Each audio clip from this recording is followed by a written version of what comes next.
When we talk about stress, it's usually perceived by many quite negatively. Generally, when we feel stressed, it is because we are normally responding to external pressures. These pressures can differ in their form and degree depending on the individual. For instance, person A may find one task at work so stress inducing that they are unable to accomplish anything at all. Person B, on the other hand, may be handling the same task but finds it moderately stressful and may even be using their own stress as a drive to finish their task.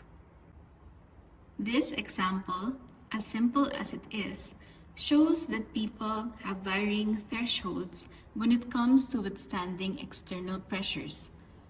Think about how people also have varying degrees of pain tolerance. These varying thresholds are shaped by many intertwined factors such as our personal experiences, biological makeup, socioeconomic status, culture, and so much more. With that said, how do we ascertain our tolerance to stress? It can be said that stress is a double-edged sword. With the right amount of stress, it's proven to be beneficial.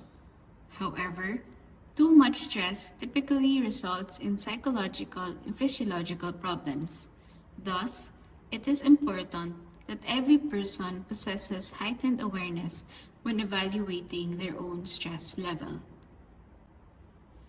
One possible way of determining our tolerance to stress is by simply evaluating our responses and thought processes when faced with external pressures. When we are dealing with a normal amount of stress, there's usually a mix of adrenaline rush and excitement while taking on a stress-inducing challenge. We think of challenges like this as a learning and fun experience. As a result, we come out as wiser and more resilient individuals. Nevertheless, we know that too much of something can never be good. The same thing can be applied to stress. According to Firdaus Dubar, an associate professor of psychiatry and behavioral sciences and director of research at the Stanford Center on Stress and Health, chronic stress has been linked to increased biological aging, impaired functioning of the immune system, abnormal brain activities and structures, and increased susceptibility to physiological and mental illnesses. A study by Kong and Chan explored the role of perfectionism at work in explaining good stress and bad stress, both of which can be observed through the employees' vigor and strain, respectively. The study conclusively supports the idea that positive perfectionism, which is cognitions and behaviors that lead to high-level goals and achievement, is associated with eustress. Negative perfectionism is strongly linked to distress as it is driven by negative reinforcement and fear of failure. As you can see, stress is definitely a good thing. However, there is an emerging idea that proclaims that it is not necessarily a matter of determining whether stress is good or not.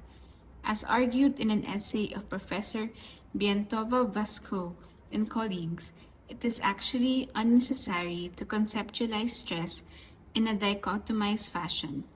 Ultimately, the concept of stress can be explained in a variety of ways depending on the orientation or field that one is coming from. Indeed, stress is rather a subjective experience. No one else can dictate what is stressful and what is not to us. With that being said, we must anchor the amount of stress we take in with our threshold. If we truly know how much and how long we can endure all the external pressures we come across, it will eventually pave the way for the development and strengthening of our own character.